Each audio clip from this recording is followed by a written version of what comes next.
Excellencies, ladies and gentlemen, when I prepared my small statement here to you, I had in my mind the pictures of a campaign in the late 60s in Germany. This time was the time of my first steps into politics, and we had to face the realities as German politicians. The borders, at the outcome of the Second World War, border between Poland and Germany.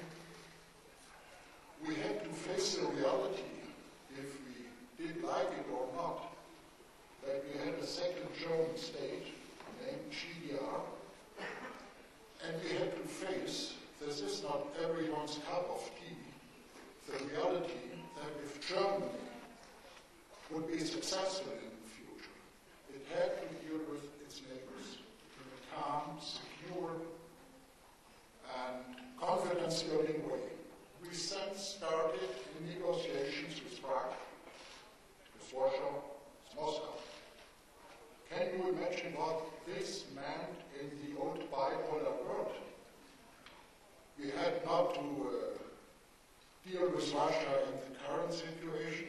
We had not to deal with a democracy in the Czech Republic. And we had not to deal with a democracy in Poland.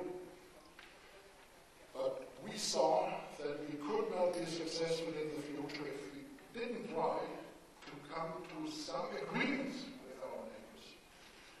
I remember the campaign when I was a young student. We were called traitors. We were accused to sell German interests. And we were nearly thrown out of the German parliament in the elections in '69. We got only 5.2% under the chairmanship of the later president of the Federal Republic, Walter Scheel, famous foreign minister. 4 years later, we had the next election. We had those treaties, and we were rewarded with a marvelous success because people recognized there was no other way. Let alone the reconciliation with France.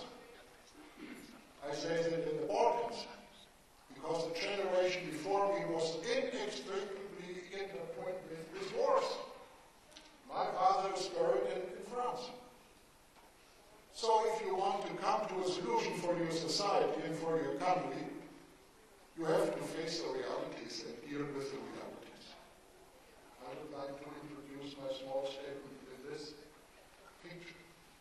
You are, I think, a little bit in a similar situation to face realities and to tell your fellow countrymen what the realities are.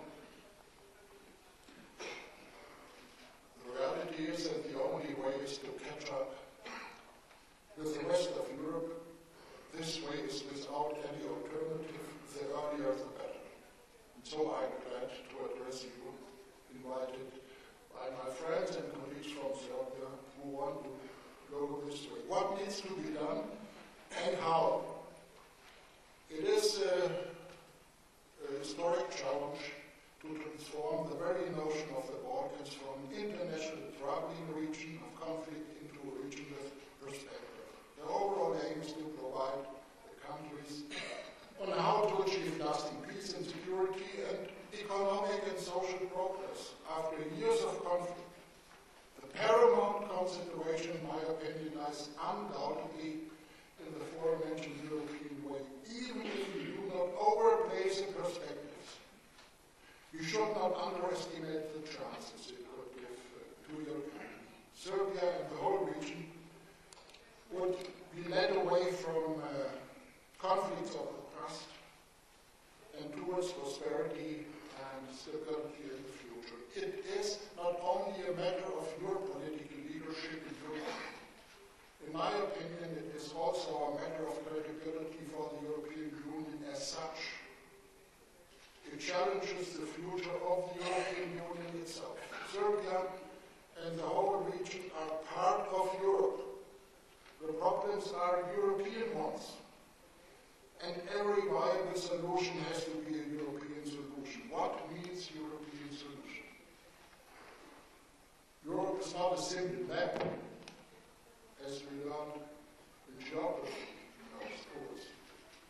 Today's Europe, after two bitter wars,